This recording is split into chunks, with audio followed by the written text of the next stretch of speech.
तो कैसे हैं आप सभी लोग। एक बार फिर से स्वागत है आपका हमारे YouTube channel study with Yogesh में। तो कल मैंने आपको जो लास्ट क्लास परीक्षा वानिकी कराई थी उसमें चैप्टर नंबर 8 हम लोगों ने देखा था। उसमें हमने लगभग आधा कर लिया था। उत्तराखंड के प्रमुख जो फसल वगैरह थे उससे संबंधित जो फैक्ट हैं, आप क्या करना, या तो आप इसी में हाईलाइट करना, और हाईलाइट करना कहीं भी मतलब सही नहीं है। अगर आप उसके शॉर्ट नोट बना लें और कौन सा डिस्ट्रिक्ट किस चीज़ के उत्पादन में सबसे अग्रणी है, इन चीज़ों को अगर आप देखेंगे तो आपको बहुत फ़ायदा होगा। उत्तराखंड में कितने प्रकार की मिट्टियाँ हैं, कौन सी मिट्टी की क्या विशेषता है, उसमें कौन सी खेती होती है, कौन सी डिस्ट्रिक्ट में वो पाई जाती है, कौन सी फसलों का यहाँ उत्पादन होता है, रबी की फसल में कौन से उत्तराखंड में आते हैं, खरीफ की फसल में उत्तराखंड में कौन से आते हैं, साथ ही साथ किस फसल के उत्पादन में कौन सा जिला अग्रणी है, ये आपको एक शॉर्ट नोट बनाना है। ठीक है, अभी जो समय है ये सबसे बेहतरीन समय होता है अपनी कमियों पे काम करने का। कमियों पे काम करने का ये तात्पर्य है क्योंकि आने वाले समय में हाल फिलहाल में आपका कोई एग्ज़ाम फिलहाल नहीं होगा, तो जो भी आपकी कमियां रही थी, जितनी भी नई चीज़ें हैं, अपनी पूरी एनर्जी आप लोग इस पे लगाइए और इस काम को बहुत बेहतर तरीके से आप लोग आगे के लिए कर सकते हैं। ठीक है, होपफुली आप लोग उस पर मेहनत करेंगे, उस पर आप लोग वर्क करेंगे, और हमें देखना भी यही है क्योंकि जो ये टाइम है अभी, जैसे आचार संहिता वगैरह लग जाएगी, एग्ज़ाम अगर अभी नहीं होता है, मान के चलिए अगर आप मार्च अप्रैल के बाद आपके एग्जाम शुरू होते हैं तो 3 से 4 महीना बहुत बढ़िया आप लोग अपने फील्ड में कर सकते हैं। बाकी जो एनटी के मेंस को लेकर आपकी परेशानी है, मैंने टेलीग्राम पे एक ग्रुप बनाया है, lower PCS mains @study with Yogesh नाम से। अगर आप लोग सर्च करेंगे तो आप लोग उसमें पहुंच जाएंगे। तो आप लोग पूरा चैनल का नाम लिखना, लोअर पीसीएस मेंस, मतलब पूरा लिखा होगा मैंने, ठीक है, @स्टडी विथ योगेश, ये आप लोग सर्च करना। तो आप लोग सीधे कहाँ पहुँच, स्टडी विथ योगेश, तो आप लोग सीधे कहाँ पहुँच जाएंगे, इस पेज पे पहुँच जाएंगे। इस पे पहुंचने का मतलब आपको मैं मेंस की बहुत चीज़ें यहाँ पे चीज़ें बताऊंगा। सैटरडे को आपकी वीडियो आएगी, कौन सी बुक है ऐसे राइटिंग के लिए, हिंदी ड्राफ्टिंग कैसे करनी है, आंसर राइटिंग का क्या तरीका होता है, क्या क्या चीज़ें पढ़ें क्या नहीं पढ़ें, मैं आपको धीरे धीरे बताऊंगा। और कोशिश रहेगी कि आपका प्री का रिजल्ट आने से पहले पहले हम लोग आधे से ज़्यादा सिलेबस को कवर कर लें। ठीक है, इतने हम लोगों की कोशिश रहेगी। तो आप लोग आगे उससे देखिए, सब्जी और मसाले, पेज नंबर आपको जो नोट करना है, कल आप लोगों ने पहुंचे थे चैप्टर नंबर 8 आपने किया था, 151-52 के आसपास आपके उसमें पेज नंबर होगा। और ये जो है आपका, ये कौन सा चैप्टर है, सीधे सीधे सब्जी और मसाले हमने देखने हैं, यानी चैप्टर नंबर 8 देखना है आपको। और इसमें सबसे बड़ी चीज़ है उत्तराखंड का, यहाँ पे लिखा है सबसे प्रमुख जो सब्जी है उसमें आलू मुख्य लिखा है इसने। अब ये क्वेश्चन नहीं पूछने वाला कि उत्तराखंड में सबसे मुख्य फसल क्या है, आलू है, ये इस टाइप के क्वेश्चन आप लोगों के एग्जाम के दृष्टि से इंपॉर्टेंट नहीं रहते हैं और ना ही वो पेपर में क्या होते हैं, आते हैं। ठीक है, अब देखिए यहाँ इसने क्या लिखा है, एक चीज आपको देखनी है, मुख्य फसल क्या, नीचे लिखा है अल्मोड़ा में किशन चंद्र जोशी ने विश्व का सबसे ऊंचा मिर्च का पौधा उगाया। ये इस टाइप के क्वेश्चन कुछ नहीं आने वाला है आपके पेपर में। ठीक है, किसने मिर्च का सबसे ऊंचा पौधा उठाया, इस टाइप के पेपर में नहीं आते हैं क्वेश्चन। बागवानी फसलें आपको देखनी है, यानी बागवानी फसलें क्या होती हैं ये आपको पता होना चाहिए। राज्य में लीची, सेब, संतरा, नींबू, नाशपाती, आलू बुखारा, अखरोट, अमरूद, ये सब के सब क्या है, बागवानी की फसलें हैं। और ये बागवानी फसल कौन सी, खाली इसके नाम पता होने चाहिए, जैसे रबी की फसलें कौन सी, खरीफ कौन सी है, उसके बाद जो है बागवानी की कौन सी फसलें होती है, ये आपको थोड़ा सा इसका क्या रहना चाहिए, आइडिया रहना चाहिए। ठीक है, देहरादून लीची का प्रमुख उत्पादक जिला, ये क्वेश्चन कभी कभी पूछा जाता है कि उत्तराखंड में सर्वाधिक लीची का उत्पादन किस डिस्ट्रिक्ट में होता है, देहरादून में होता है, ये थोड़ा सा देख लेना। ठीक है, लीची का उत्पादन सर्वाधिक किस जिले में होता है, देहरादून में होता है, ये आपका पेपर में पूछा जा सकता है। ठीक है, अब देखिए इसके बाद जो आपका आता है, भारत सरकार ने इसे लीची निर्यात जोन घोषित किया है देहरादून का, क्योंकि लीची का अच्छा खासा यहाँ पे उत्पादन होता है, इसलिए लीची निर्यात, यानी लीची निर्यात का मतलब यहाँ से क्या किया जाएगा, उसको एक्सपोर्ट किया जाएगा, दूसरी जगह भेजा जाएगा, उसका एक जोन घोषित किया है, इतना बता रहा है। ये इस टाइप से इंपॉर्टेंट नहीं है। सेब देखिए, हरिद्वार उधम सिंह नगर को छोड़कर सेब लगभग सब जगह होता है। अब ये कहीं कहीं नहीं पूछेगा कि सेब सर्वाधिक कहाँ होता है, लेकिन हमेशा ध्यान रखना जो ठंडे इलाके होंगे, जो ऊंचाई में होंगे, समुद्र तल से अधिक ऊंचाई पे होंगे, जहाँ बर्फाबारी होती होगी, वहीं सेब होगा, क्योंकि सेब एक ऐसी फसल है जो ठंडे इलाकों में होती है। तो उसने नीचे लिखा भी है, क्षेत्रफल में सेब के बाग उत्तरकाशी में है, फिर क्रमशः नैनीताल व देहरादून। तो हमेशा याद रखना सर्वाधिक जो सेब के बाग मिलेंगे आपको उत्तरकाशी में मिलेंगे। ठीक है, क्योंकि आप जानते हैं सबसे ठंडे इलाकों में से एक है, इसके जो ऊंचाई के इलाके हैं, तो सर्वाधिक सेब जो है उत्तरकाशी, नैनीताल और देहरादून, चमोली, तो उत्तरकाशी आपको याद रखना है। ठीक है, न्यूजीलैंड ब्रांड नाम से, जबकि राज्य में उत्पादित सेब को दिल्ली में न्यूजीलैंड ब्रांड नेम से, जबकि अन्य राज्यों में हिमालयी सेब कह के पुकारा जाता है। ये नहीं पूछने वाला है आपसे कि उत्तराखंड में जो सेब है दिल्ली में किस ब्रांड नाम से बेचा जाता है, लेकिन क्या पता आपका आयोग है, क्या उसके दिमाग में आई, क्या क्वेश्चन वो कर दे, कोई भरोसा नहीं है। चाहें तो आप लोग देख सकते हैं कि राज्य का जो सेब है दिल्ली में किस नाम से बेचा जाता है, पेपर में आएगा नहीं। सिर्फ अपने मोटे मोटे ज्ञान के लिए, ज्ञान भी क्या है, रोचक तथ्य के रूप में पढ़िए, पेपर की दृष्टि से इंपॉर्टेंट नहीं है। संतरा और नींबू दे रहा है, ये दे रहा है कि नैनीताल, अल्मोड़ा, देहरादून और हरिद्वार आदि जिलों में इसकी खेती की जाती है। ठीक है, आपको 2-3 जिले पढ़ने हैं कि जो संतरा और नींबू है वो नैनीताल, अल्मोड़ा, देहरादून और हरिद्वार के जिलों में आपको संतरे की खेती देखने को मिलती है। हल्का सा देख लेना कि किन जिलों में होता है। और ये पेपर में कॉपी में जैसे आप लोग लिखते हैं संतरा नींबू, डैश करके ऐसे लिख दिया करो, संतरा प्लस नींबू, इस टाइप से लिख दिया करो डैश। किन जिलों में पाए जाते हैं, जैसे उत्तरकाशी सेब के लिए क्या है, फेमस है, लीची के लिए कौन है, देहरादून। इस टाइप से आप लोग इसको क्या करेंगे, नोट कर लेंगे। तो थोड़ा सा एक आइडिया रहता है, एक मोटा मोटा आइडिया रहता है हम लोगों को कि हाँ ये चीज़ों का उत्पादन यहाँ होता है। और ये छोटी छोटी मगर मोटी बातें आप लोगों ने सुना होगा बचपन में, उसी टाइप की चीज़ें हैं। ठीक है, नाशपाती दे रहा है नैनीताल, अल्मोड़ा, ये सब एक ही टाइप की चीज़ें, ये भी नहीं आएगा पेपर में। अखरोट दे रहा है पिथौरागढ़, चमोली वगैरह में। ठीक है, अखरोट कहाँ मिलता है, पिथौरागढ़, चमोली, इस टाइप के कुछ जिले हैं। देख जाना एक आध जिला की किन किन जिलों में सबसे पहले जो जिले का नाम लिखा होगा उसको आपने ध्यान में रखना है कि हाँ इस चीज का उत्पादन इस जिले में होता है। तो इस हिसाब से आप लोग इसको क्या करेंगे, चेक करेंगे। ठीक है, अब देखिए इसके बाद दे रहा है औषधि एवं अन्य फसल। अब देखिए जो मैं चैप्टर पढ़ा रहा हूँ इससे वीडियो में आपके इस 8वें नंबर चैप्टर से 2 क्वेश्चन आए थे। एक आया था शायद ऊपरी गंगा नहर वाला, राज्य की सबसे पुरानी नहर कौन सी, कुछ इस टाइप का क्वेश्चन देख रहा था मैं कहीं।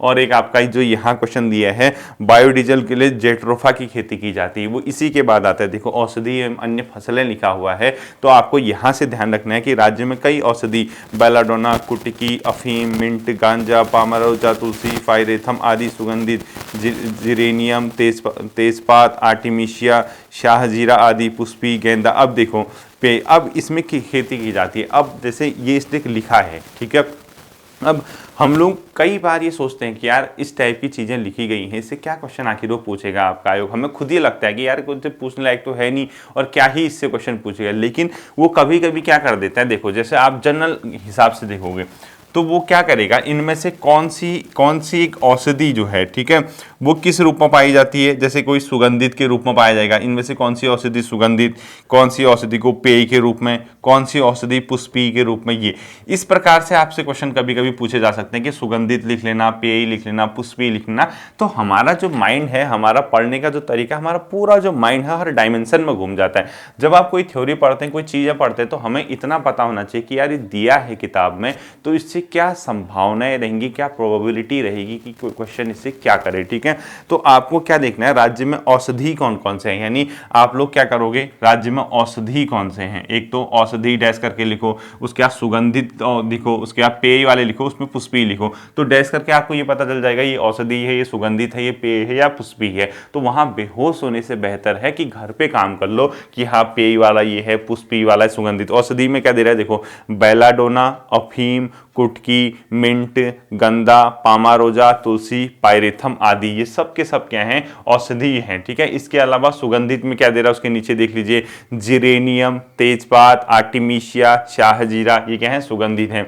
इसके अलावा पुष्पी दे रहा है गेंदा, डेमस्क, गुलाब आदि, और इसके अलावा पेय दे रहा है लेमन ग्रास, चाय आदि। ठीक है, और लास्ट में पॉइंट दिया, इसके अलावा बायोडीजल के लिए जेट्रोफा की खेती की जाती है। यही क्वेश्चन आया था उत्तराखंड में बायोडीजल के लिए किसकी खेती की जाती है, यही क्वेश्चन आपका आया था। अब जिसने ढंग से पढ़ा होगा जेट्रोफा, उसका काम बन गया होगा। ठीक है, अब हम हवा में पढ़ेंगे, हमें लगता है कि यार हवा में पढ़ के सब कुछ हो जाएगा, क्योंकि परीक्षा वाणी है ये, चाहे भले ही इससे 2 क्वेश्चन आए, 3 क्वेश्चन आए, लेकिन और किताबों से फिर एक ही क्वेश्चन आएगा। ऐसा नहीं है कि परीक्षा वाणी से कुछ ना आए। बेसिक बुक है, उत्तराखंड की तैयारी करने वाले सभी विद्यार्थियों के लिए, जो पहली बार तैयारी कर रहे हैं या जो पहले से तैयारी कर रहे हैं, उनके लिए बेसिक किताब है, इसकी तैयारी, इसको पढ़ना मस्ट है। अब देखिए बेलाडोना दिया है। ठीक है, राज्य में सर्वप्रथम बेलाडोना की खेती कब हुई थी, 1903 में हुई थी, कुमाऊं क्षेत्र में। इसको लिख लेना, राज्य में सबसे पहले बेलाडोना की खेती कब हुई थी, 1903 में हुई थी। आज राज्य में कुटकी, अफीम, पायरेथम आदि कई औषधि पौधों की खेती की जा रही है। देखा मैंने अभी कहानी, राज्य में कौन सी एक औषधि खेती है, इसमें से ऑप्शन दे देगा, बाकी सुगंधित, पेय और पुष्पी का दे देगा, वहां जाके बेहोश हो जाओगे। नॉर्मली मेरा जैसा एग्जामिनर होगा, मैं क्या क्वेश्चन बनाऊंगा, देखो आप पढ़ के गए परीक्षा में, आपने अच्छे से तैयारी की, मैंने क्या क्वेश्चन बना दिया, इनमें से कौन सी एक औषधि खेती उत्तराखंड में की जाती है। ध्यान से सुनना, इनमें से कौन सी एक औषधीय खेती उत्तराखंड में की जाती है? और मैंने ऑप्शन में दे दिया यहां से सीधे, एक तो सीधे डायरेक्ट आपका क्या दे दिया, कुटकी दे दिया, बाकी मैं किसका दूंगा, डेमस्क दे दूंगा, इसके अलावा आपका चाय दे दूंगा, या इसके अलावा कोई और सुगंधित जिरेनियम दे दूंगा। वहां आसमान तले जमीन, या जो कहते हैं कि खिसक तल पैरों तले जमीन खिसकी, वो स्थिति हो जाएगी। इसीलिए कहा जाता है कि ध्यान से पढ़ना है, ठीक है। औषधि, सुगंधित पेय और तीसरा पुष्पी कौन से पता कर लेना। जिरेनियम के बारे में दे रहा है, जिरेनियम अफ्रीकी मूल का एक साकी सुगंध सुक्त पौधा, देखो सुगंध वाला बताया था ना, ऊपर लिखा है मैंने, पेल्डोगोनियम ग्रोविलियंस, इसे गुलाब की सुगंध, ये सब वही है सुगंधित वगैरह। चाय के बारे में दे रहा है, चाय भी जो है पेय वाली है, और उसके अलावा मध्य हिमालय और शिवालिक पहाड़ियों के मध्य स्थित पर्वतीय ढालों में चाय पैदा की जाती है। जनरली जो चाय है, मैंने आपको बताया था, ये सबसे नीचे तराई, भाबर, शिवालिक, दून, लघु या मध्य और बृहद हिमालय। तो ये जो चाय की खेती होती है किन इलाकों में होती है, मध्य हिमालय और शिवालिक, इनके मध्य जो ढाल होते हैं, ढाल वाले भागों में होंगे, क्योंकि पानी नहीं टिकना चाहिए, ठीक है, ढाल होनी चाहिए, तभी चाय की खेती होती है। तो पूछ देगा क्वेश्चन, चाय की खेती के लिए किन हिमालयी क्षेत्रों का प्रयोग किया जाता है, ये पता होना चाहिए, ठीक है। राज्य में चाय के बाग अल्मोड़ा, पौड़ी गढ़वाल, नैनीताल, चमोली, ये ठीक है भाई, कहाँ कहाँ पाई जाती है इतना नहीं पढ़ना है। राज्य में उत्पादित ऑर्गेनिक चाय को जापान, कनाडा, हॉलैंड था परीक्षणों के बाद श्रेष्ठ चाय घोषित किया गया, ठीक है, ये भी कुछ नहीं पढ़ना आपने, जनरल नॉलेज के लिए, ठीक है। और इन देशों में इसकी मांग भी अधिक है। राज्य की कौसानी, भीमताल, भोवाली, चौकड़ी था, कोटा बाग आदि की टी एस्टेट चाय बागान ब्रिटिश शासनकाल से चाय के लिए फेमस जगह है, ठीक है। कौसानी, भीमताल, भोवाली, चौकड़ी चाय के लिए फेमस इलाके देख जाना। अब देखिए, चाय उत्पादन के समुचित विकास, वित्तीय व्यवस्था, निवेश आदि की उपलब्धता सुनिश्चित कराने तो राज्य में चाय विकास बोर्ड का गठन किया गया है। मैंने आपको 3 या 4 बार कम्युनिटी टैब में क्वेश्चन पूछा था, चाय विकास बोर्ड का गठन कब किया गया है, और इस क्वेश्चन का इसका मुख्यालय और स्थापना तुरंत कमेंट कर देना, इसकी स्थापना कब हुई थी और इसका मुख्यालय कहाँ है, ठीक है। दोनों चीजों को कमेंट सेक्शन में बता देना कि चाय विकास बोर्ड उत्तराखंड का मुख्यालय, इतना भी बता देना ऑप्शन, इसकी स्थापना 2003, 4, 5, नन ऑफ दीज, ठीक है। और इनमें से नहीं होगा तो आंसर बता देना। मुख्यालय बता देता हूं, Almora, Nainital, Bageshwar, none of these, ठीक है। इनमें से आंसर बता देना कि क्या है, चेक कर लेना, चाय विकास बोर्ड। अब देखिए योजना एवं कार्यक्रम, इससे ऊपर क्या दिया है, प्रमुख फसलों का उत्पादन क्षेत्र एक नजर में, जो गेहूं का सर्वाधिक उत्पादन, जो चार्ट बना रखा होगा परीक्षा में ऊपर देखना, तो आपको क्या करना है, देखो जो प्रमुख फसल है गेहूं के टॉप 2 देख लेना, और दिमाग लगाना कि गेहूं है तो इसको उतनी पानी की जरूरत नहीं है, रबी की फसल है, ध्यान रखना किन इलाकों में होगी। चावल देखना, इसके अलावा आपका जौ, मक्का, मडुआ, ये मेन देखना, ये लोकल चीजें हैं, जैसे मडुआ इंपोर्टेंट है क्योंकि लोकल हमारे पहाड़ का ही है, जौ इंपोर्टेंट है देख लेना, सावा देख लेना, उड़द देख लेना, इसके अलावा आपका लीची, सेब, नींबू, संतरा तो कर ही लोगे आप लोग, ठीक है। इसके बाद आता है आपका योजना एवं कार्यक्रम। योजना एवं कार्यक्रम का क्या मतलब है कि राज्य में किन किन कार्यक्रमों को यहाँ पर चलाया जा रहा है। अब जो आगे लिखा है उसको नहीं पढ़ना है, सीधे सीधे आप लोग प्रमुख योजना देखो, कृषि नीति लिखा है, एक आगे इसने लिखा है कृषि नीति 2011 में, ठीक है। कृषि नीति कब बनाई थी इन लोगों ने, 2011 में। 2011-12 में प्रदेश के लिए नई कृषि नीति अधिसूचित की गई थी, यानी नोटिफाई किया गया था शासन के द्वारा। कृषि नीति को कब लागू किया गया था, यानी अधिसूचित किया गया था, 2011 में किया गया था। अब इसके बारे में अंदर आप लोग खुद पढ़ना, थ्योरेटिकल चीज है, ये होगा पर्वतीय क्षेत्र में मृदा वगैरह इस टाइप की चीज है, इतना आपको नहीं पढ़ना है, एक बार खाली वैसे पढ़ लेना अपने ज्ञान की दृष्टि से, ठीक है। अगला दे रहा है उत्तराखंड स्टेट सीड सर्टिफिकेशन, ये इंपोर्टेंट है, कभी पूछा जा सकता है, Uttarakhand state seed certification, Uttarakhand state seed certification, ये देख लेना, ये 14 मार्च 2001 को क्या किया गया, स्थापित किया गया, 14 मार्च 2001 को क्या किया गया, स्थापित किया गया, उत्तराखंड स्टेट सीड सर्टिफिकेशन, एक ये देख लेना आप लोग। और इसका मुख्य कार्य बीज अधिनियम 1966 के अंतर्गत अधिसूचित फसल प्रजातियों के बीजों का मानक के अनुरूप प्रमाणीकरण, यानी जो बीज वगैरह होते हैं, ठीक है, क्या वो मानक जो कुछ स्टैंडर्ड रखे गए हैं बीज वगैरह के 1966 उसके अकॉर्डिंग वो बीज वगैरह है नहीं है, इस चीज की ये जांच करता है, तभी ये सर्टिफिकेट देगा उस बीज को। यानी उत्तराखंड स्टेट सीड सर्टिफिकेशन कब बनाया गया था, 14 मार्च 2001 को बनाया गया था, ये आप लोग देखना, ठीक है। अगला देखा है और ऑर्गेनिक सर्टिफिकेशन एजेंसी 8 जून 2006 को, ये भी इंपोर्टेंट है, ऑर्गेनिक सर्टिफिकेशन एजेंसी, अगला देखना ऑर्गेनिक सर्टिफिकेशन एजेंसी, ये बना था 8 जून 2006 को, ठीक है, 8 जून 2006 6 को इसको स्थापित किया गया था। Organic certificate agency, organic certificate agency यानी इसको बनाया गया था 8 जून 2006 को। ये भी आपके एग्जाम की दृष्टि से इंपॉर्टेंट हो सकता है, ये आप लोग चेक करना है, ठीक है। अब इसके बाद दे रहा है मृदा परीक्षण कार्यक्रम, यानी मिट्टी का परीक्षण करना है, जांच करनी है, उसके लिए भी कई प्रकार के कार्यक्रम चलाए गए हैं, जिसके अंतर्गत जैविक खाद एवं उर्वरक की जांच, जैविक राज्य, उत्तराखंड को जैविक राज्य भी घोषित किया गया, ये भी देख लेना। कब किया गया एक बार तुरंत नेट पे सर्च कर लेना, इसने दिया नहीं है, ठीक है। उत्तराखंड को जैविक राज्य कब घोषित किया गया ये चेक कर लेना आप लोग इंटरनेट पे, तुरंत कर लेना, ज्यादा टाइम मत लगाना और सोचना मत कि यार आज नहीं तो कल चेक करूंगा। उत्तराखंड को जैविक राज्य कब घोषित किया गया था, इसको जितनी जल्दी हो उसको तय कर लेना, ठीक है। उत्तराखंड को जैविक राज्य कब घोषित किया गया था, इसको आपने जितनी जल्दी हो चेक करना है। और ये परीक्षा वाणी को पढ़ाने का तरीका बिल्कुल यही रहेगा, ठीक है। ऐसा नहीं कि मैं अपने मन से कर रहा हूं, सिर्फ परीक्षा वाणी पढ़ लो, मंडे से वेट कर लेना नई क्लासेस का।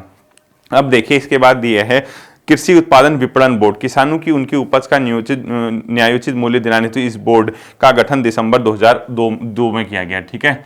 सन दिसंबर 2000 में किया गया। किसका गठन, ये अपने आप में कृषि उत्पादन विपणन बोर्ड, यानी जो एग्रीकल्चर का विपणन है, बेचने है, उसका बोर्ड बनाया गया दिसंबर 2000। ये देखना, ई राष्ट्रीय कृषि बाजार परियोजना, ई राष्ट्रीय मतलब ई इलेक्ट्रॉनिक तरीके से, यानी आपका कंप्यूटराइज सिस्टम होगा, डिजिटल तरीका होगा, इसको भी ज्यादा आपने नहीं पढ़ना है, इसको खाली इसी की थ्योरी पढ़ जाना। व्यक्तिगत दुर्घटना सहायता योजना, इसको भी आपने नहीं पढ़ना है, इसकी थ्योरी को इसी तरीके से देख जाना, ठीक है। हाँ, कभी ये पूछ सकता है कि उत्तराखंड में कृषि उत्पादन विपणन बोर्ड द्वारा संचालित योजना के अंतर्गत अगर किसी किसान की कोई दिक्कत होती है तो उसको कितना रुपया शारीरिक क्षति होने पे, मृत्यु होने पे या इस टाइप से दिया जा सकता है, ऐसा क्या पता, एक बार देख लें कि हाईलाइट करना, एग्जाम की दृष्टि से उतना इंपॉर्टेंट नहीं है। कृषि उत्पादक क्षति सहायता योजना, ये भी उतना इंपॉर्टेंट नहीं है। कृषि विविधीकरण परियोजना, ये देख लेना, ये मई 2001 कार्यालय इसका देहरादून में है, ठीक है। ये उत्तराखंड में कृषि विविधीकरण परियोजना, कृषि विविधीकरण, उत्तराखंड में कृषि विविधीकरण परियोजना, ठीक है। ये जो शुरू हुई है ये अपने आप में मई 2001 में इसको शुरू किया गया है। हाँ, ये थोड़ा सा आप लोग देख लेना, इसको देहरादून में इसका मुख्यालय है, क्या पता इसको पूछ दे कभी आपसे। वैसे यूपी के टाइम पे 1998 से लिखा है, बट इसको आप लोग यहाँ की दृष्टि से आपको देखना है, ठीक है। परियोजना सितंबर 2000 से 1998 से लागू की गई थी, पहले सितंबर 1998 से लागू की थी, सितंबर 1998 से। बाद में इसको देहरादून में स्थापित किया गया मई 2001 में, ये थोड़ा सा देखना।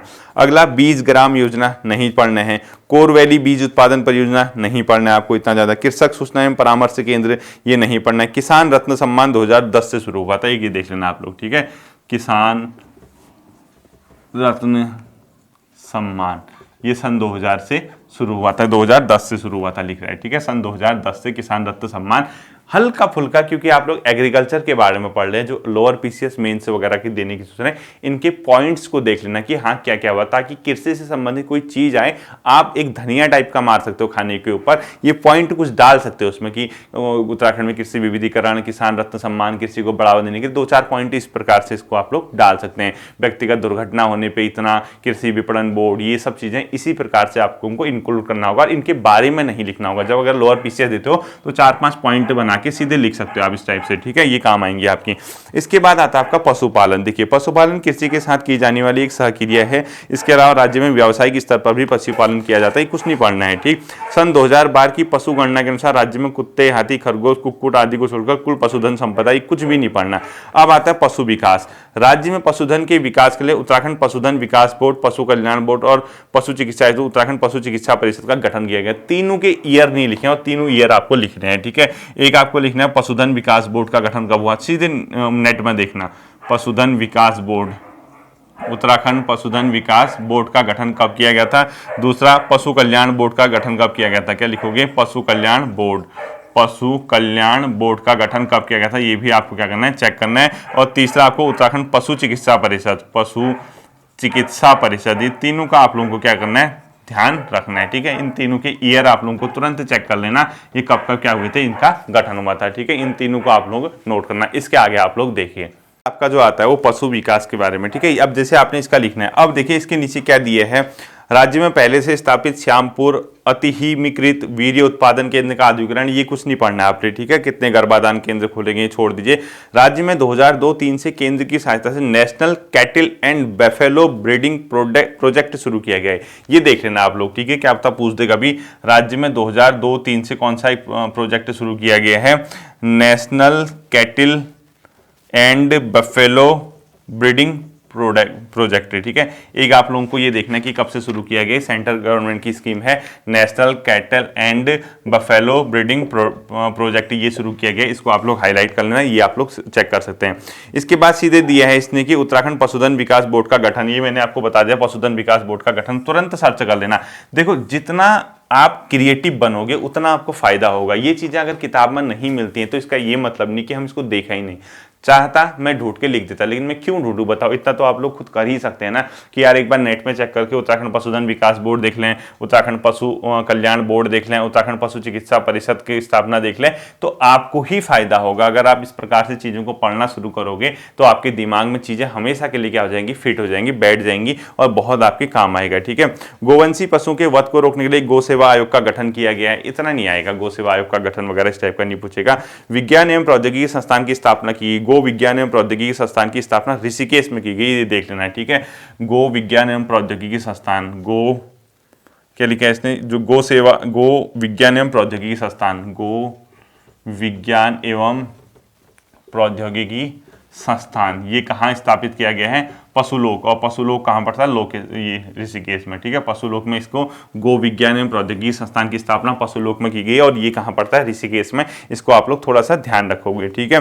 पशु चिकित्सा रोग नियंत्रण, तो राज्य में इतने पशु, कुछ नहीं पढ़ने हैं। निदान पौड़ी और नैनीताल में 2 रोगों की जांच के लिए उनके निदान हेतु पौड़ी और नैनीताल में 2 प्रयोगशालाएं संचालित है, ये भी छोड़ दीजिए, ठीक। पशुलोक एवं पंतनगर में 2 चारा बैंकों की स्थापना की गई है, ये भी छोड़ दीजिए, इतना इंपॉर्टेंट नहीं है पेपर की दृष्टि से। अब इतना इंपॉर्टेंट नहीं है का मतलब हमें कुछ भी उसके बारे में पता ना हो, ऐसा भी नहीं है।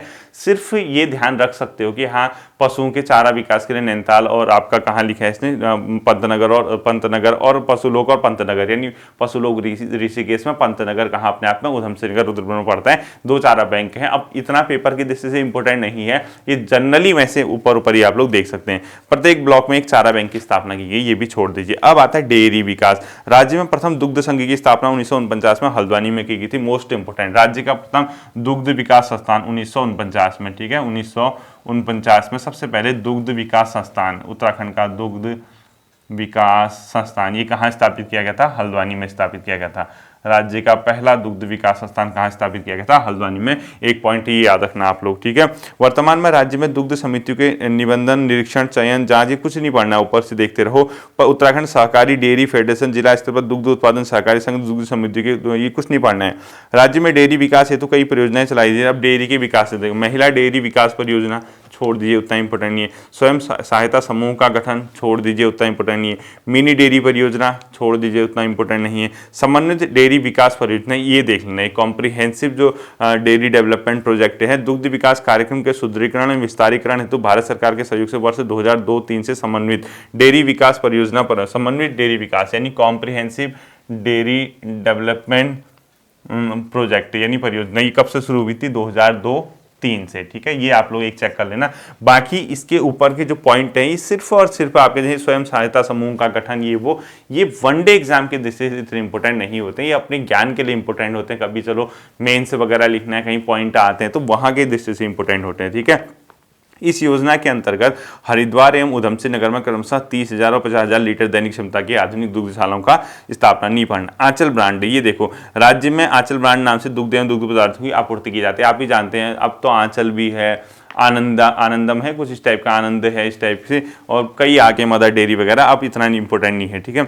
अवसीतन एवं अन्य केंद्र सब छोड़ दीजिए। दुग्ध अवसीतन केंद्रों की स्थापना की जाती है। उधमसिंह नगर में मिल्क पाउडर प्लांट की स्थापना की गई है। मिल्क पाउडर प्लांट की स्थापना यूएस नगर, मिल्क प्लांट पाउडर दूध के लिए, ठीक है, यूएस नगर में इसकी स्थापना की गई। एक देख लेना ये लोग, ये वाला, ठीक है, यूएस नगर में मिल्क प्लांट जो बनाया गया है यूएस नगर में। इसके अलावा डेयरी शोध एवं विकास केंद्र की स्थापना मोस्ट इंपोर्टेंट है नैनीताल में, जो मैंने आपको अभी बताया था, डेयरी शोध एवं विकास केंद्र मोस्ट इंपोर्टेंट है। Dairy research and development centre, ये कहाँ है? नैनीताल में। इसकी स्थापना चेक कर लेना नेट से कि कब बना था। इतना आपको खुद फायदा होने लग जाएगा, ठीक है। जब आप इस तरीके से कॉम्प्रिहेंसिव तरीके से स्टडी करोगे, आप चीज़ें जितनी देते हैं उससे ज़्यादा उसको देख के पढ़ोगे, तो आपको रियली उसका क्या होगा? बहुत ज़्यादा फायदा होगा, ठीक है। इसके बाद अगला पॉइंट आप लोग देखिए, तो आपका इससे आगे आता है, वो आता है भेड़ एवं ऊन विकास कार्यक्रम, ठीक है। इसमें देखिए उत्तराखंड भेड़ एवं ऊन विकास बोर्ड का गठन किया गया। कब किया गया? तुरंत चेक कर लेना है, ठीक है। इसको नहीं मिलेगा कमेंट सेक्शन में मुझे बता देना कि सर नहीं मिल पा रहा, आप इसको बता दीजिएगा अगली क्लास में, मैं आपको बता दूंगा, ठीक है। उत्तराखंड भेड़ एवं ऊन विकास बोर्ड का गठन कब किया गया? चेक कर लेना। 2004-05 में एकीकृत ऊन विकास कार्यक्रम शुरू किया गया था। पढ़ना है आपको क्योंकि ये इंपॉर्टेंट है, ठीक है। एकीकृत 2004-05 में जो आपका शुरू किया गया है एकीकृत ऊन विकास कार्यक्रम, ये आप लोग लिख लेना है, ठीक है। एकीकृत ऊन विकास कार्यक्रम कब से शुरू किया गया राज्य में? 2004-05 से, ये आप लोग नोट कर लेना या डैश करके आप लोग इसको लिख लेना। उत्तराखंड एकीकृत विकास जो भी मतलब ऊन विकास कार्यक्रम। इसके बाद देख लीजिए क्या लिखा है, भेड़ एवं ऊन विकास कार्यक्रम के क्रियान्वयन हेतु राज्य में 12 भेड़ प्रजनन प्रक्षेत्र, 113 भेड़ एवं ऊन प्रसार केंद्र तथा पौड़ी में सघन भेड़ विकास परियोजना संचालित है। ये नहीं याद है आपको, ठीक है। लास्ट वाला पॉइंट ये देख लेना कि सघन भेड़ विकास परियोजना कहाँ चल रही है। सघन भेड़ विकास परियोजना, ये चेक कर लेना। परियोजना ये कहाँ चल रही है? आपकी पौड़ी में चल रही है। ये वाला आप लोग चेक कर लेना है, ठीक है। ये वाला आपका इंपॉर्टेंट हो सकता है। अब देखिए इसके अलावा पशुलोक ऋषिकेश में ऊन विश्लेषण प्रयोगशाला तथा मुनि की रेती टिहरी गढ़वाल में ऊन श्रेणीकरण क्रय विक्रय केंद्र स्थापित है। ये नहीं पढ़ना है आपको। अगला देखिए ऊन के लिए अंगोरा बकरी, यहाँ पे क्वेश्चन पूछा जाता है कि उत्तराखंड में ऊन के लिए किस बकरी को मतलब बढ़ावा दिया गया? अंगोरा बकरी, ठीक है। इसको देख लेना आप लोग, ऊन के लिए किस बकरी को बढ़ावा दिया गया है? अंगोरा बकरी। ये पॉइंट आपको ध्यान में रखना है, ठीक है। 5 अंगोरा बकरी प्रजनन प्रक्षेत्र ग्वालदम, कोपड़धार, लामगढ़ एवं ताड़ीखेत, चंपावत में कार्यरत है। ये देख लेना आप लोग, ये इंपॉर्टेंट है। अंगोरा बकरी के लिए जो यहाँ पे काम किया जा रहा है वो कौन कौन सी जगह है, इनमें से कौन सी जगह नहीं है, क्वेश्चन पूछा जा सकता है। पांच अंगोरा बकरी प्रजनन प्रक्षेत्र, एक तो ग्वालदम में है, चमोली, ये नाम भी रखना है, ठीक है। कौन सी जगह याद मतलब नहीं आएगा आपको। एक चमोली में है, एक कोपड़धार टिहरी में है। आप टिहरी के ब्रैकेट में कोपड़धार भी लिखना, चमोली के ब्रैकेट में ग्वालदम लिखना। लमगढ़ा और ताड़ीखेत अल्मोड़ा में पढ़ते हैं। लमगढ़ा प्लस ताड़ीखेत ये दोनों कहाँ पड़ते हैं? आपका अल्मोड़ा में, ठीक है। ये आपको ध्यान रखना है। और इसके अलावा चंपावत, ये कहाँ पे ये चल रहा है आपका प्रोजेक्ट, ये आपको ध्यान में रखना है, ठीक है। अंगोरा बकरी के ऊन के लिए ये 5 के 5 याद रखना। अंगोरा बकरी के विकास तथा ऊन मोहरें उत्पादन को विकसित करने की दृष्टि से एक राजकीय प्रक्षेत्र ग्वालदम चमोली में कार्यरत है। ये तो आपको इतना देखना। अगला आता है कुक्कुट एवं सुअर विकास, ठीक है। कुक्कुट वगैरह का छोड़ दीजिए कि 3 राजकीय कुक्कुट प्रक्षेत्र पशुलोक, हवलबाग व विण में संचालित है। देख लेना क्या पता। अब यहाँ पे तो एग्जाम का कोई भरोसा नहीं है, ठीक है। कुक्कुट के लिए कहाँ पे यहाँ पे चल रहा है देख लेना। कुक्कुट का एक तो पशुलोक में है, दूसरा आपका 3 राजकीय कुक्कुट, राजकीय है सरकारी है तो इसको देखना पड़ेगा आपको, ठीक है। राजकीय का मतलब आपका ये सरकारी है तो 3 के 3 आपको देखने पड़ेंगे। एक तो आपका पशुलोक ऋषिकेश में, एक हवलबाग अल्मोड़ा में है और एक विण पिथौरागढ़ में है। 3 के 3 आपके एग्जाम की दृष्टि से इंपोर्टेंट हो सकते हैं। इनमें से कहां पर राजकीय कुक्कुट प्रक्षेत्र नहीं है? इंपोर्टेंट है क्वेश्चन, देख लेना। राजकीय कुक्कुट प्रक्षेत्र एक तो पशुलोक में है, पशुलोक। इसके अलावा एक कहां पर है? विण पिथौरागढ़ में, एक अल्मोड़ा हवलबाग में, ठीक है। हवलबाग, ये 3 के 3 आपको ध्यान में रखने होंगे, ठीक है। छोटी छोटी चीजें होती है। बताइए अगर आप जैसे ये क्वेश्चन है यहाँ पे लिखा है, अगर हम लोग हवा में पढ़ेंगे, एक बार नॉर्मल सोचिए, अपनी आत्मा से पूछिए, जो परीक्षा बहुत बार पढ़ चुके हैं, जो हवा में पढ़ते हैं, क्या अगर ये क्वेश्चन आता है इनमें से कहाँ पर एक राजकीय कुक्कुट क्षेत्र नहीं है, पशुलोक, विण, हवलबाग या कुछ और, क्या आप कर पाते? मुझे नहीं लगता कि 90% से ज्यादा लोग, मतलब 90% लोग में से 10% से ज्यादा कर पाते, 90% लोग इसमें फेल हो जाते, ठीक है। ये देख लेना आप लोग। इसके अलावा अल्मोड़ा, पिथौरागढ़, हल्द्वानी, देहरादून, चमोली, पौड़ी, छाम एवं उत्तरकाशी में 8 सघन कुक्कुट विकास परियोजना संचालित। परियोजना छोड़ दीजिए। अब दीजिए सुकर विकास कार्यक्रम के राज्य में 2 राजकीय सुकर प्रक्षेत्र पशुलोक एवं काशीपुर में। देख लेना सुकर वाला भी, ठीक है। राजकीय सुकर, 2 राजकीय सुकर कहाँ पे हैं? 2 हैं राजकीय यानी सरकारी। एक तो कहाँ पे है? पशुलोक में है, ये देखना। दूसरा पशुलोक, दूसरा काशीपुर में, काशीपुर में ही, दोनों ही आपको देखना है। इसके बाद आता है रेशम विकास। देखिए राज्य में रेशम उत्पादन को गति देने के लिए उत्तराखंड कोऑपरेटिव रेशम फेडरेशन का गठन किया गया है। राज्य में मलबरी, टसन, मूंगा, एरी रेशम का सफलतापूर्वक उत्पादन हो रहा है। देखो राज्य में कौन कौन से प्रकार का रेशम मिलता है? एक तो मलबरी, कुछ भरोसा नहीं रहता है एग्जाम का, तो ध्यान रखना इसको। एक इसके अलावा टसर, एक मूंगा, ये क्या है भी पूछ देगा कभी कभी, कभी कभी ऐसे क्वेश्चन पूछ देगा। ये एरी और मलबरी क्या है, रेशम का एक प्रकार की रेशम की प्रजाति है, ठीक है। टसर, मूंगा, एरी और मलबरी रेशम यहाँ पे डेवलप हो रहा है, यहाँ पे कार्य किया जा रहा है। इसके अलावा नीचे दिया है प्रदेश में 551 ग्रामों में, कुछ नहीं पढ़ना है। बाईबार्टिस प्रजाति का कोया का उत्पादन होता है, ये कुछ नहीं पढ़ना है, ठीक है। यहाँ के रेशम का निर्यात भी किया जाता है, बाकी कुछ नहीं पढ़ना। रेशम के कौन कौन से यहाँ पे टाइप हैं वो देखना। राज्य में सिंचाई व्यवस्था, अब सिंचाई व्यवस्था के बारे में आप हवाओं पढ़ते जाइए, किस किस चीज से सिंचाई होती है, कितना भाग यहाँ पर सिंचित है लिखा तो इसने क्षेत्रफल के लगभग 12.5% भाग पर कृषि की जाती है। राज्य की कुल प्रतिवेदित क्षेत्रफल के लगभग 12.5% भाग पर यहाँ पे कृषि की जाती है। बाकी कैसे की जाती, क्या की, किससे सिंचाई होती है, नहर, नलकूपों, हवाओं पढ़ते जाइए। नलकूपों द्वारा सिंचाई देख लेना, कहाँ नलकूपों द्वारा सिंचाई होती है। नहरों द्वारा सिंचाई किन इलाकों में होती है, आपको खुद ही पढ़ना है, बहुत इंपॉर्टेंट दृष्टि से नहीं, बस सिर्फ एक बार ज्ञान के लिए। राज्य गठन के समय यहाँ कुल इतनी नहरें थी, ये भी कुछ नहीं पढ़ना आपको। ड्रिप एवं स्प्रिंकलर सिस्टम, ये भी नहीं पढ़ना है, ठीक है। प्रमुख नहरें, यहीं पे से क्वेश्चन आया था, देखो राज्य की सबसे पुरानी नहर कौन सी है, ऊपरी गंगा नहर, ये क्वेश्चन आया था, जो कि 1842 से 54 के बीच का निर्माण किया गया था। ये देखना राज्य की सबसे पुरानी नहर कौन सी है, ऊपरी गंगा नहर, और ये हरिद्वार के समीप से निकाली गई है, डलहौजी के समय बनी थी। ये 3 के 3 पॉइंट आपको ध्यान रखना है, ठीक है। इस नहर से यूपी हरिद्वार के दक्षिणी पश्चिम क्षेत्रों को फायदा किसको हो रहा है वो वैसे ही पता चल जाएगा। इसके बाद आता पूर्वी गंगा नहर परियोजना, इसका भी ये देखना कि कहाँ है, किस जिले में है। अगर ये लिखा है कि इसकी स्थापना कब की थी वो नोट करना। बिजनौर, मुरादाबाद। शारदा नहर प्रणाली कहाँ है, शारदा नदी जहां होगी वहीं होगी, स्वाभाविक सी बात है, चंपावत में, ठीक है। चंपावत के बनबसा में जो है अपने आप में है, और 1928 में शारदा नदी पर इसका निर्माण हुआ था। ये इंपॉर्टेंट पॉइंट है, आपको देखना है। शारदा नहर प्रणाली में 1928 में इसका क्या किया गया था, निर्माण, ये इंपॉर्टेंट है, ठीक है। इसके अलावा जमरानी बांध परियोजना किस जिले में है, उधम सिंह नगर जिले व नैनीताल जिले की सिंचाई सुविधा उपलब्ध करते जमरानी में से है कहाँ, नैनीताल जिले में, ठीक है। नानक सागर बांध परियोजना, यह बांध और सागर नैनीताल से निकलने वाली नंदौर नदी व नैनीताल और उधम सिंह नगर की सीमा पर है, यानी वैसे बेसिकली उधम सिंह नगर पर पड़ता है, नैनीताल और उसकी बाउंड्री पे, ठीक है। इसके बाद रामगंगा नहर कालागढ़ में जो है, पौड़ी गढ़वाल कालागढ़ में है रामगंगा नहर, नामगंगा नदी पे होगी। भीमताल के बारे में पढ़ा रखा, कुछ इंपॉर्टेंट नहीं है। टिहरी बांध परियोजना आप लोग सभी जानते हैं, 1972 में इसका शिलान्यास हुआ, 2006-7 में इसका प्रथम चरण क्या हुआ था, राष्ट्र को समर्पित हुआ था। 260.5 मीटर इसकी ऊंचाई है, और इस 2400 मेगावाट इसकी क्षमता है, यही आपका होता है। और लास्ट क्या है, ग्राम्य, राज्य के 7 जनपदों में विश्व बैंक के वित्त पोषण से विकेंद्रित जलागम विकास परियोजना ग्राम्य का संचालन किया जा रहा है। मोस्ट इंपोर्टेंट क्वेश्चन कर देना, उत्तराखंड में ग्राम्य का संचालन किसके सहायता से किया जा रहा है, ग्राम्य का संचालन वर्ल्ड बैंक की सहायता से किया जा रहा है। मैं गारंटी के साथ 100% कह सकता हूं कि 99% लोग फेल हो जाते अगर ये क्वेश्चन आता कि उत्तराखंड में ग्राम्य का संचालन किसके माध्यम से किया जा रहा है, किसके वित्त पोषण से किया जा रहा है। विश्व बैंक करने में बहुतों के इसमें हाथ पैर क्या हो जाते, फूल जाते, ठीक है। तो ये था आपका चैप्टर नंबर 8, जिसके अंदर मृदा, सिंचाई, पशुपालन वगैरह था। इसके जो है MCQ आप लोग खुद कर लेना है, ठीक है। अभी इतना आज थोड़ा सा आप लोग समझ रहे होंगे, थोड़ा टाइम का भी इश्यू है, और ये जो चैप्टर है इसके MCQ कर लेना। हम लोग नेक्स्ट क्लास जरूर, मतलब कोशिश करूंगा कल आपकी क्लास आ जाए। अब आपको क्या करना है, इसको जैसे ही परीक्षावाणी हमारी एंड हो जाएगी, नेक्स्ट वीक से एक ही क्लास आएगी परीक्षावाणी की, ठीक है, ताकि जनवरी से पहले जनवरी के एंड तक हम परीक्षावाणी को खत्म करके अलग कर दें, अच्छे से इसकी प्रैक्टिस करते, चाहे इससे कैसा ही क्वेश्चन आए हमारा सही हो जाए। लोअर PCS मेंस की वीडियो सैटरडे को, RO की जो क्लास होगी जैसी विज्ञप्ति आएगी उसी दिन आ जाएगी। बाकी मंडे से आपकी पटवारी, लेखपाल, फॉरेस्ट गार्ड, जितने भी एग्जाम है आपके वनडे एग्जाम, इनको लेके हम लोग चलेंगे। अपना ध्यान रखिए, थैंक यू।